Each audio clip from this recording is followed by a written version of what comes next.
The moment our eyes met across my desk, I knew I was in trouble.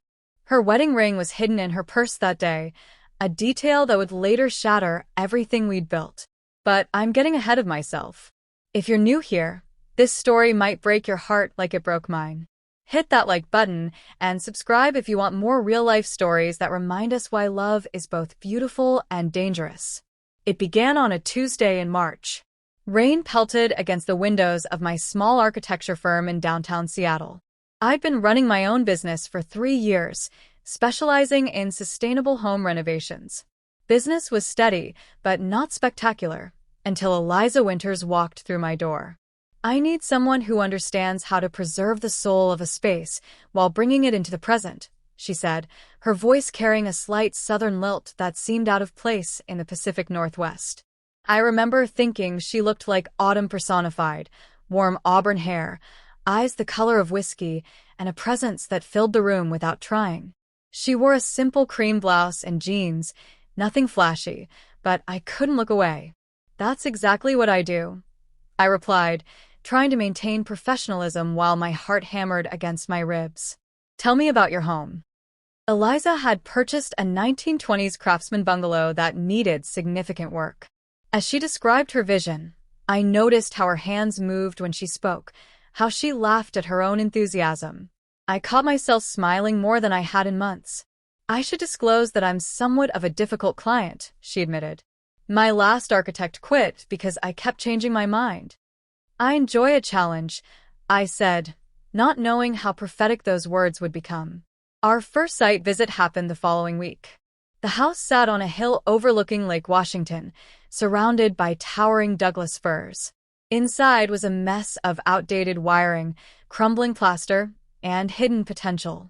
We spent hours walking through each room, our shoulders occasionally brushing as we examined crown molding or discussed load-bearing walls.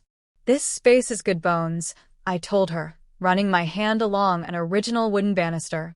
"It just needs someone who sees what it could be." "That's why I hired you," she said, her eyes meeting mine for a beat too long.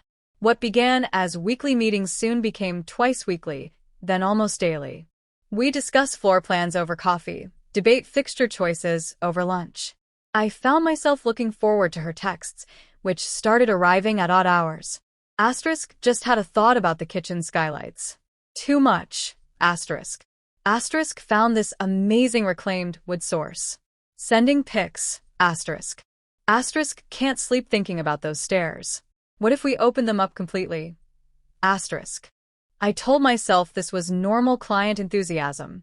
But deep down, I knew something else was happening. The way our conversations drifted from renovation details to personal histories. How she'd linger after our meetings, finding reasons to stay. How I'd catch her watching me when she thought I wasn't looking. 3 months into the project, we were sitting on the floor of what would become her living room, surrounded by material samples and takeout containers. The construction crew had left hours ago. Twilight painted the empty space in shades of blue and purple. "Why architecture?" she asked, leaning back against the wall, her legs stretched out beside mine.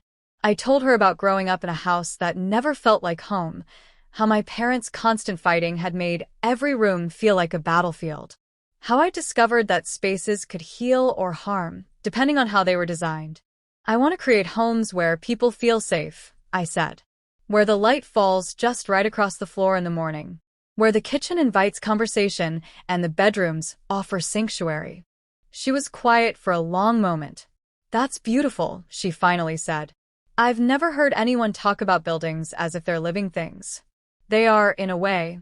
They breathe with the people who inhabit them." When she reached out to touch my hand, the contact sent electricity up my arm. We both froze, caught in a moment that crossed a line we'd been approaching for weeks. "I should go," I said, pulling away and gathering my things. "Don't," she whispered.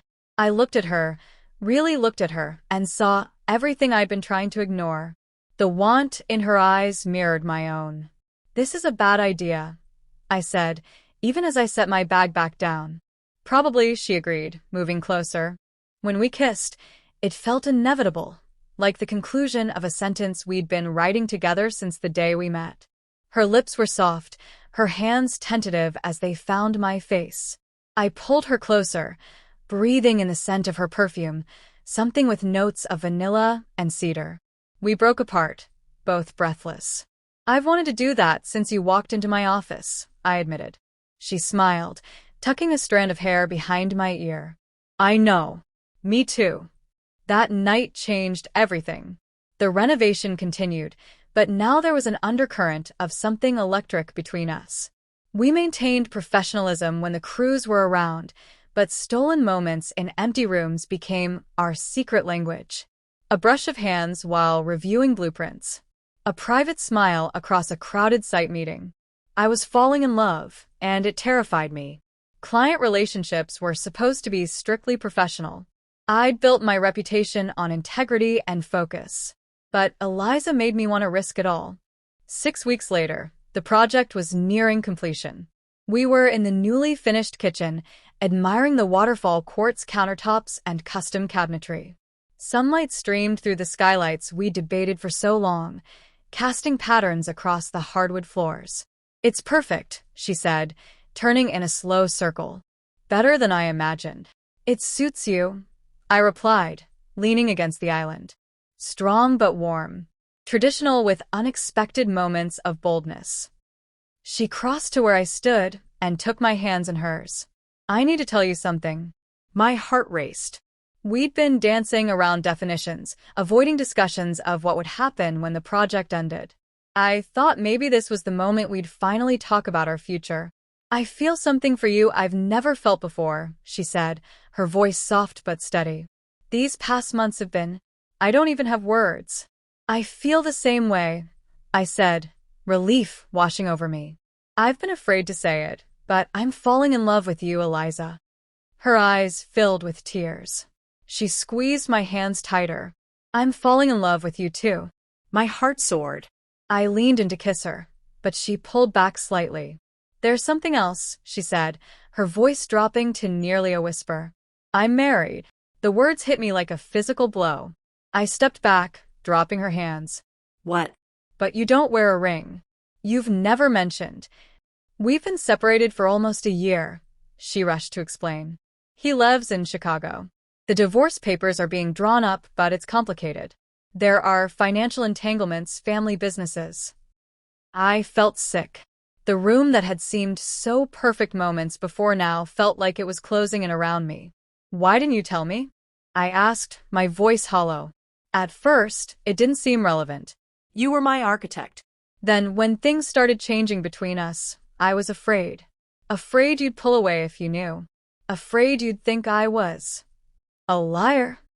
The word came out sharper than I intended. Pain flashed across her face. "I never lied about how I feel about you. But you lied by omission about something fundamental," I said, running a hand through my hair. "Do you understand what position this puts me in? Professionally? Ethically? The marriage is over in every way that matters," she insisted. "Has been for a long time." "Except legally," I pointed out. "Which means everything else is just, what? An affair?" She flinched at the word. "It's not like that." "Then what is it like, Eliza? Because from where I'm standing, you let me fall in love with you while keeping a pretty significant secret." We stood in silence, the beautiful kitchen suddenly feeling like a stage set, something that looked real but wasn't. All our intimate moments replayed in my mind, now tainted with doubt. "I need time to think," I finally said, gathering my things. "The crew will be here tomorrow to finish the last details. I'll send my assistant to oversee." "Please don't leave like this," she said, reaching for me. I stepped back. "I'll send the final invoice next week." Walking out of that house was one of the hardest things I'd ever done. I drove home in a daze, rain once again pounding against the windows, mirroring the storm inside me. The next few days passed in a blur. I threw myself into other projects, avoiding Eliza's calls and texts. My assistant reported that the bungalow renovation was complete, all punch list items addressed. I signed off on the paperwork without visiting the site. A week later, I was working late at my office when there was a knock at the door. I knew who it was before I opened it. Eliza stood there, looking both determined and vulnerable. "You're avoiding me." "I'm processing," I corrected, stepping back to let her in despite my better judgment. She placed a manila envelope on my desk. "These are my divorce papers. Filed last week. I wanted you to see them." I didn't touch the envelope. "Why now? Why not before we?" "Because I was a coward," she admitted. "Because I've spent years in a marriage that looked perfect on paper, but felt empty inside. Because meeting you made me realize what I was missing, and I was terrified of losing that before it even began." I sank into my chair, suddenly exhausted. "I design spaces where people feel safe, Eliza. But you made me feel unsafe. Unknowingly involved in something I would never have chosen." "I know," she said, her voice breaking. "And I'm so sorry. But I'm also not sorry for falling in love with you. That's the most honest thing in my life right now." We talked for hours that night. About trust and timing, about fear and forgiveness, about what it means to build something that lasts. No easy answers emerged, but something shifted between us, a foundation of honesty that hadn't existed before. "I'm not asking you to decide anything tonight," she said as she prepared to leave. "Just to consider that sometimes the most beautiful structures rise from complicated beginnings." The architect in me couldn't deny the truth in that. It took 3 months. 3 months of careful conversations, of establishing boundaries, of watching Eliza navigate her divorce with integrity and courage. 3 months of examining my own fears about commitment and betrayal. We started over. Coffee dates where we talked about everything except renovations. Walks along the lake where her house stood. Slowly rebuilding trust, brick by brick. 1 year after our first meeting, I stood again in the kitchen we had designed together. The house was fully hers now, legally and emotionally. I watched as she moved comfortably through the space, making tea with practiced motions. "Do you know what I love most about this house?" she asked, handing me a steaming mug. "What?" "That even when everything between us was uncertain, you still gave me exactly what I needed. A home that feels like me. You never let your feelings compromise your work." I smiled, taking a sip of tea. Professional integrity. It's both a blessing and a curse. "And now," she asked, her eyes searching mine, "what does your professional integrity say about this?" I set down my mug and took her hands in mine. "That the client-architect relationship is officially concluded. The warranty period is over. Any relationship moving forward would be strictly personal." Her smile lit up her face. "I was hoping you'd say that. We've been together for 2 years now. The bungalow has become our home, evolving as we evolve together. Sometimes, when I wake up beside her in the morning light that streams through the windows we designed, I think about how close we came to losing this. How timing and truth nearly destroyed us before we began. Love isn't always straightforward. Sometimes it arrives at inconvenient moments with complicated people. Sometimes the foundations need to be rebuilt before the structure can stand strong.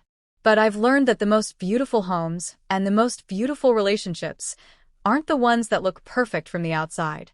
They're the ones that weather storms and still stand, changed perhaps, but stronger for having been tested. If there's one thing I want you to take from my story, it's this. Honesty may be painful, but it's the only material strong enough to build a lasting love. Everything else will eventually crumble under pressure. Thank you for listening to my story. If it resonated with you, please like this video and subscribe to hear more stories about love, loss, and the spaces in between. Until next time, remember that every heart, like every home, deserves to be built with care.